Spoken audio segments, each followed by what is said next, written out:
சீரியல்களின் full எபிசோடுகளை Sun டிவியில் ஒளிபரப்பான உடனே எக்ஸ்க்ளூசிவாக சன் நெக்ஸ்டில் மட்டும் ஃப்ரீயா பாருங்கள்.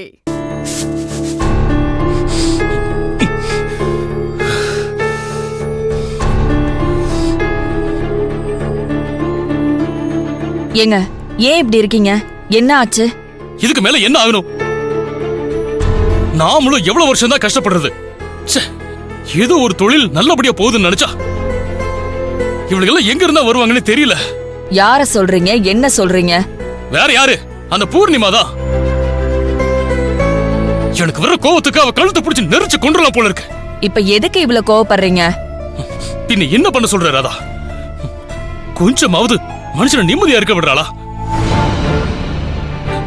பாவம், செவந்திக்கு கவர்மெண்ட் வேலையெல்லாம் போய் தட்டு தடுமாறி ஏதோ ஒரு பிசினஸ் ஸ்டார்ட் பண்ணி இப்பதான் கொஞ்சம் நிம்மதியா அவ வாழ்ந்துட்டு இருக்கா. அதுக்குள்ள அது பொறுக்கல அந்த பூர்ணிமாக்கு. ஏங்க, செவந்தி ஏதாவது பண்ணி ஃபேக்டரி ஓபன் பண்ணிடுறேன்னு சொல்லிருக்கால, சீக்கிரமா ஓபன் பண்ணிரலாங்க. நீங்க கவலைப்படாதீங்க.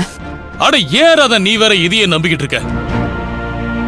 ஃபேக்டரி க்ளோஸ் பண்ணது மட்டும் இல்லாம அப்பதான் கைமணம் பொருள் எல்லாம் எல்லா ஏரியாவுக்கும் நம்ம சப்ளை பண்ணிருக்கோம். எல்லா ஏரியாலையுமே கால் பண்ணி இப்ப திருப்பி கொடுத்துட்டு இருக்காங்க. ஏன் தெரியுமா? எல்லாம் அந்த பூர்ணிமா பண்ற வேலை. ஒவ்வொரு கடைக்காரனுக்கு போன் பண்ணி இந்த பொருளை வித்தீங்கன்னா உங்களுக்கு பிரச்சனை வரும்னு சொல்லிருக்கா. இப்ப எல்லாரும் பயந்து போய் பொருளை ரிட்டர்ன் அனுப்பிச்சிருக்காங்க.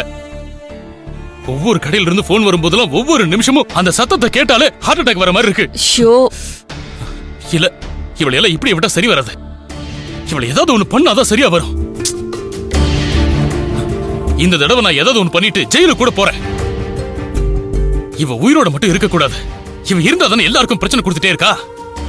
ஏங்க, என்னங்க என்னென்னமா பேசுறீங்க? கொஞ்சம் சும்மா இருக்கீங்களா?